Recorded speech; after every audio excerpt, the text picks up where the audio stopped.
المشاهدون الكرام، السلام عليكم ورحمة الله تعالى وبركاته. في نشرة الأخبار من الفضائية الإريترية، وفيها: البلاد تحتفل بالمولد النبوي الشريف.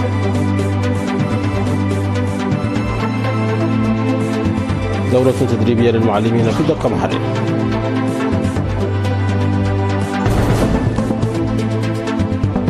ودورة تدريبية حول تنظيم السجل المدني في الدقيق.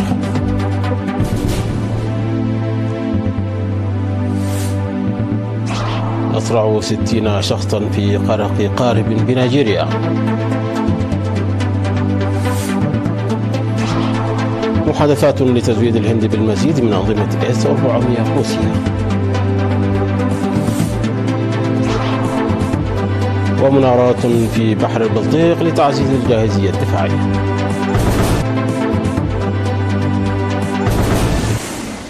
أهلا بكم مشاهدينا. احتفلت البلاد اليوم الخميس 4 سبتمبر في ساحة جامع الخلفاء الراشدين في أسمرة بالمولد النبوي الشريف للعام الهجري 1447. وفي الاحتفال الذي جرى في أسمرة بحضور الوزراء وكبار المسؤولين في الحكومة والجبهة والدبلوماسيين المعتمدين ورجال الدين وعدد كبير من المواطنين، ألقى رئيس مجلس الأوقاف الإسلامي في أسمرة الحاج محمد سعيد بشير كلمة بين فيها الخلفية التاريخية للمناسبة ومعنى وأهمية عيد المولد النبوي الشريف، ووجه شكره لكل من ساهم في الاحتفال. وذكر مفتي إريتريا مولانا الشيخ سالم إبراهيم المختار أن وحدتنا الوطنية التي تحققت بفضل شهدائنا والتي أساسها الأسرة هي أعظم نعمة من الله. وأضاف مفتي إريتريا سماحة مولانا الشيخ سالم إبراهيم المختار أن النبي محمد صلى الله عليه وسلم هو خير جار للذي يحسن إلى جيرانه بغض النظر عن الدين أو العرق كما جاء في القرآن الكريم، وأن نصيحة النبي محمد صلى الله عليه وسلم لم تقتصر على حسن الجوار، بل علمتنا أن نساعد بعضنا البعض ونفهم بعضنا البعض في كافة مناحي الحياة. وعرب عن تمنياته بحلول السلام في جميع أنحاء العالم، وهنأ شعب إريتريا والعالم وخاصة المسلمين. وقدم المعلمون والطلاب والأطفال في المدارس القرآنية التابعة لمكتب الإفتاء أناشيد ومدائح باللغتين العربية والتجرينية احتفالا بالمناسبة.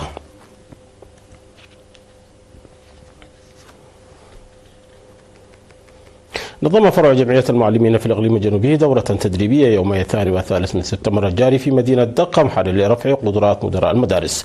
شارك في التدريب 40 مديرا من مديريات طرونة ومعيني وسجنيتي وعالدقيح وصنعافة ودقة محرر.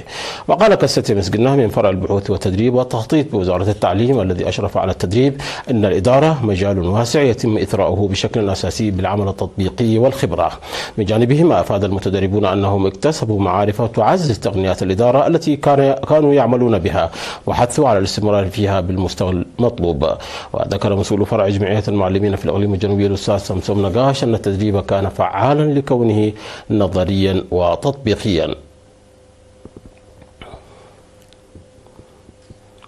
نظمت دورة تدريبية في 3 سبتمبر الجاري في الدقيق حول أهمية حفظ السجلات والأسماء.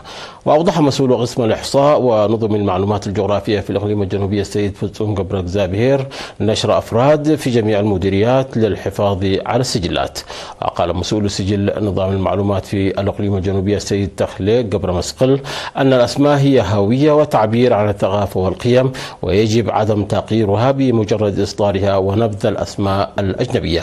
وذكر مدير مديرية الدقيق السيد هبتاي تسفازجي أنه سيتم بذل جهود جادة لضمان امتلاك المواطنين الذين يعيشون في المحافظات الشرقية سجلات منظمة، ودعا الإداريين المحليين إلى جعل ذلك من أولوياتهم. دعا الخبراء الطبيون في مديرية ملقية المواطنين لاستعمال الوسائل الوقائية من مرض الملاريا بشكل صحيح.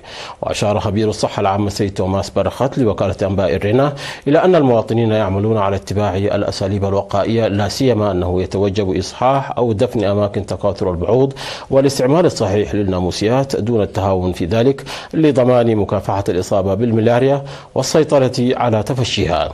وأضاف مسؤول الخدمات الصحية في المديرية الممرض أبرهة يماني أن المؤسسات الحكومية تركز على مكافحة الملاريا خاصة، وأن المديرية تقع في أحد المناطق التي يكثر فيها انتشار البعوض الذي ينقل الملاريا على مدار السنة، مذكرا أنه بسبب تهاون المواطنين في اتباع السبل الوقائية لم يتمكنوا من خفض نسبة الإصابة إلى الصفر حتى الآن. يذكر أن مديرية ملقي هي إحدى المناطق التي تسجل فيها أعلى معدلات للإصابة بالملاريا على مستوى الإقليم. قام منتسبو فرقة المدفعية 74 بالتبرع ب 147 وحدة دم في 3 مرات منذ 21 من أغسطس وحتى 3 من سبتمبر كجزء من برنامجهم السنوي للتبرع بالدم. وأفادت إدارة الترفيه والإرشاد المعنوي للفرقة أن 30 فردا جديدا انضموا إلى برنامج التبرع بالدم الذي تنظمه الوحدة سنويا. وأوضح ممثل جمعية التبرع بالدم في الفرقة 74 المناضل لسياس معقوباي أن الوحدة وصلت إلى مستوى من التبرع في أماكن عملها نتيجة الوعي الصحي المرتفع لدى الأفراد، مشيرا إلى أنهم يتطلعون للتبرع باستمرار بشكل منظم وفعال.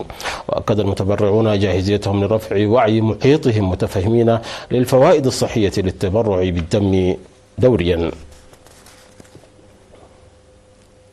مشاهدينا، نشرتنا تتواصل من الفضائية الإريترية، ولكن بعد فاصل قصير فابقوا معنا.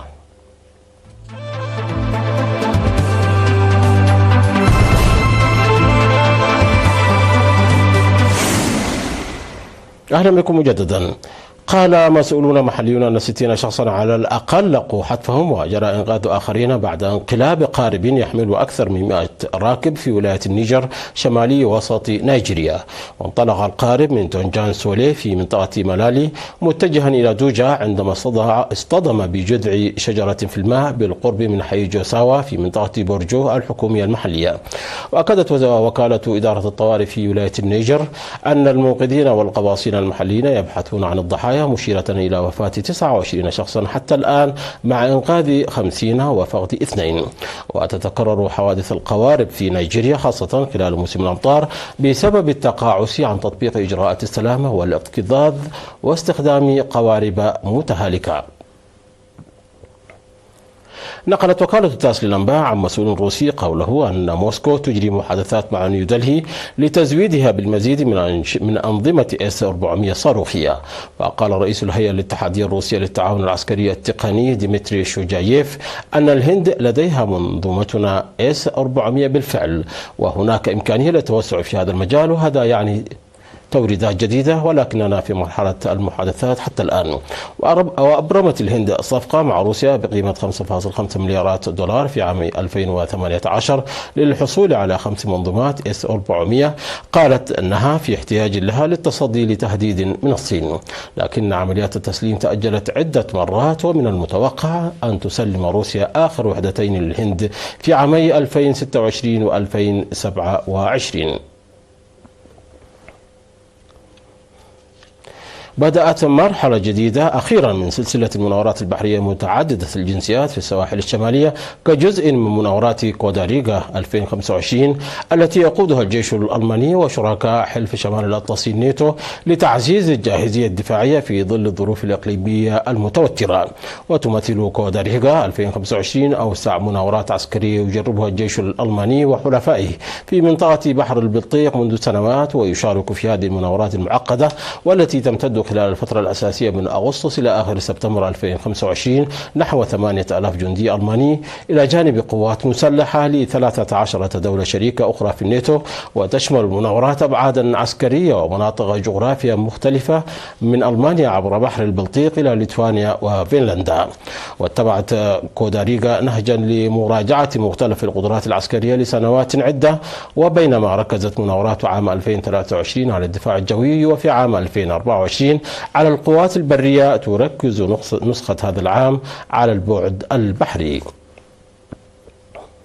قضى 15 شخص على الأقل، وأصيب 18 جروح 5 منهم بالغة إثر خروج عربة ترام جبلي عن مسارها في حي سياحي في العاصمة البرتغالية لشبونة، وفق ما أفاد مسؤول في الإسعاف.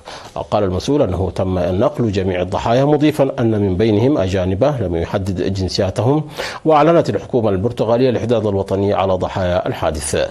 وشهد الحادث الذي وقع ولم تعرف تفاصيله بعد انقلاب عربة ترام غلوريا الجبلي الشهير الذي يربط ساحة روسيو بمنطقتي بايرو ألوتو وبرنسيبي ريال.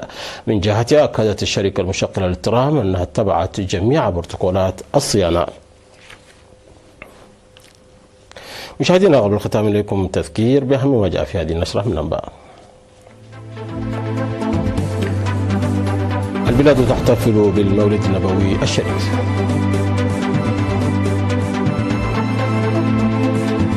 دورة تدريبية للمعلمين في دقم حرير.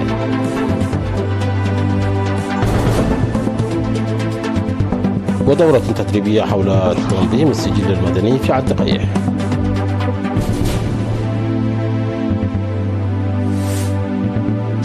مصرع 60 شخصا في قرق قارب بنيجيريا.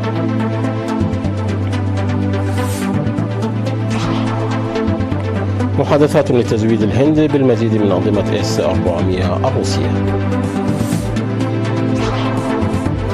ومناورات في بحر البلطيق لتعزيز الجاهزية الدفاعية. مشاهدينا، انتهت النشرة. شكرا على حسن المتابعة. تحية لكم أينما كنتم. إلى اللقاء.